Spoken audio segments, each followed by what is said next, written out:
Incredible. Place your bets, ladies and gentlemen.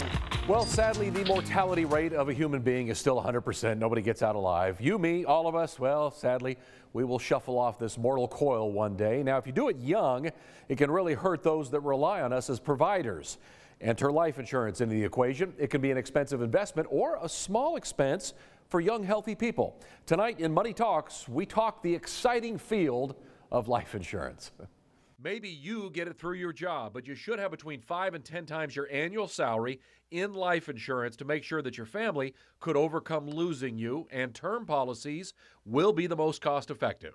Term insurance right now is, it's cheap. You can get a lot of it, but usually it runs out, and when it runs out, you're going to be a lot older, and it's going to be a lot more expensive to maintain a policy if you so choose so. Whole life insurance will be more like an investment, and it will cost you much more each month, but it will be there upon your death.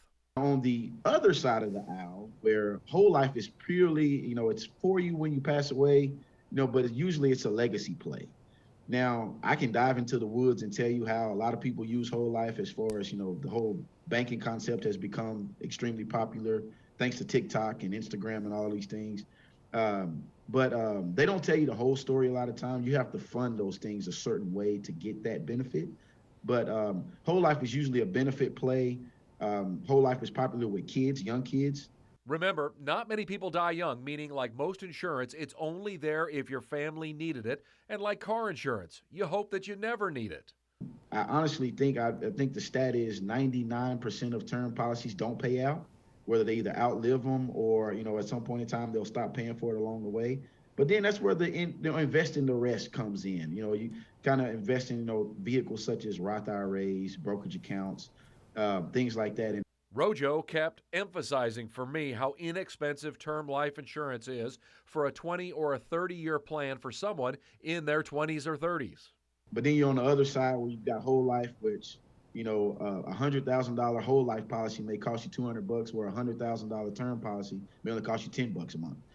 And if you are unsure about how much you should be spending on insurance, you really should consult a financial advisor and come up with a plan.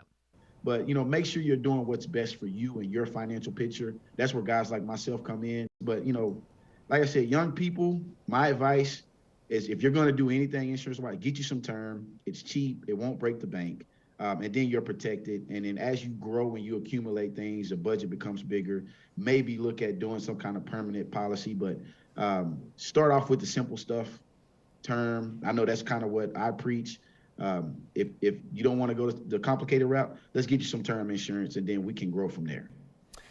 Now, the percentage of Americans that have life insurance is right at 52%. Now, out of those 1 out of 2 Americans, 99%, as you heard of Rojo say there, those policies don't ever pay out a claim.